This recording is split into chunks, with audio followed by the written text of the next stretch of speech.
Brandi Carlile and band, everybody. Here in Levi's Lounge for KFOG, all music from the new album today, which is called By the Way, I Forgive You.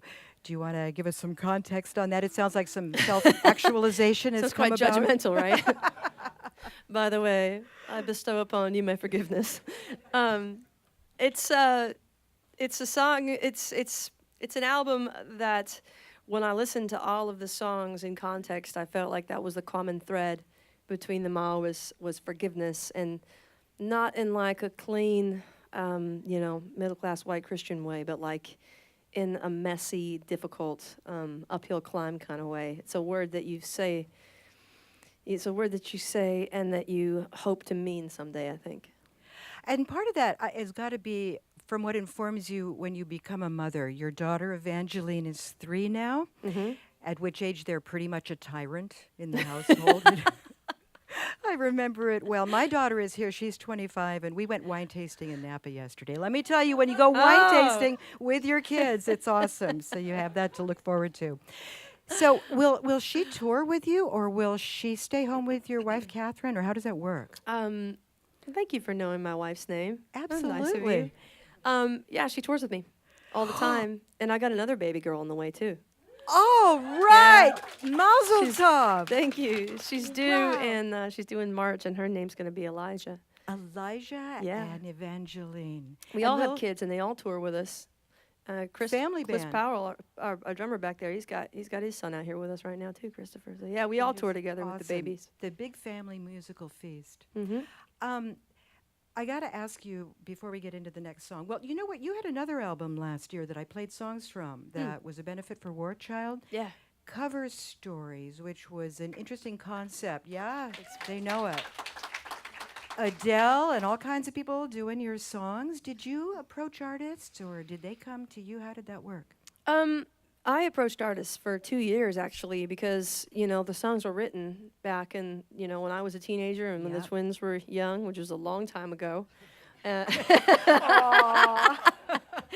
and so we didn't have much to do on the record except for write these letters to try to compel people to get behind our cause to support the refugees.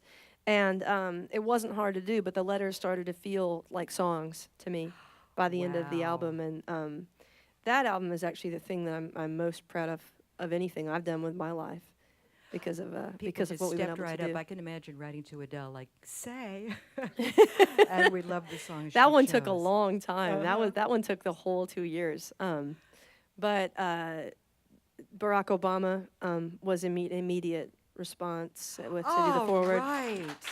And Dolly Parton. There's a lot. Barack Obama and Dolly Parton have a lot in common, actually. Love of music. And just like this incredible tower of charisma that when you walk into like their Oh. presence, you can't speak. Yeah. You get real silly. And tell us about War Child, just so we're aware of it. War Child is an organization. War Child UK is the one that we got behind for this. And they've just opened up a U.S. faction called Children in Conflict. And what War Child does is they work primarily in the refugee camps in Jordan and Iraq with the Syrian refugees, children. They set up safe spaces and play zones. They help with clothing, food, protection, rehoming, but mostly they counsel these kids through what they've seen so that they can have an open space and an open mind to get an education, which War Child also provides in the camps before they even get out, so that when they get out into the world, they have a way forward and a chance at a better life. Because these kids are all suffering from PTSD and they need a safe place to be. They can't learn because of what they've seen, and once the counseling, and by the way, this isn't like Western white people going in and counseling these kids. They're enlisting local professionals, people that live where they live, that look how they look and have seen what they've seen. And so they're helping counsel the kids so that they can learn, begin their education in the camp so that when they get out, and it could be years, they're not behind all the other kids. Right. And what's the American version again called? Children in Conflict. Children in Conflict. So there's 2 schools of thought about this next thing, which is performers or entertainers, they should get up and play their music and entertain us and leave their politics at home. That's none of their business. And then the other school of thought is that all artists are commentators on issues and attitudes in society and kind of, if you see something, say something.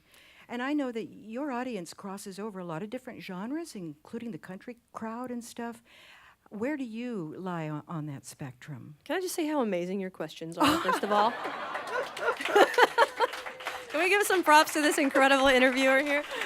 Well, I think hard while I listen. I mean, I think the truth is in between those two statements. And you'd think that I would lean harder to the one that says that, you know, open platform is an open space and a responsibility to affect social change. But the truth is that once you get the platform, you suddenly realize, like this tidal wave of understanding comes over an artist, that they have a platform and that it is your responsibility to get behind the causes and the things that are wrong in this world and say something about it. But there is a balance where you have to honor the thing that gave you the platform in the first place.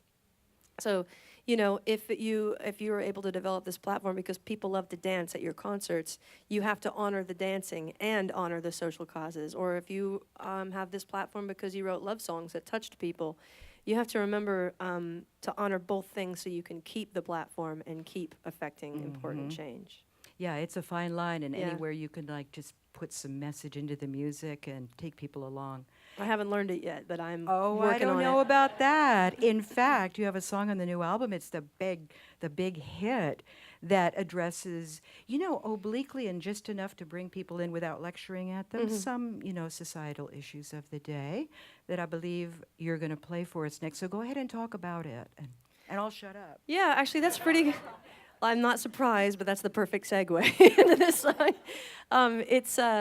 This song kind of strikes the balance, I think, between uplifting us and it's a message that I have to try to repeat to myself every day as a mantra. The message for anybody that feels unwelcome or unloved or unnatural or in context illegal for whatever reason. This song I think is important in this day and age because it reminds us that love has already conquered the world. It's only a matter of time.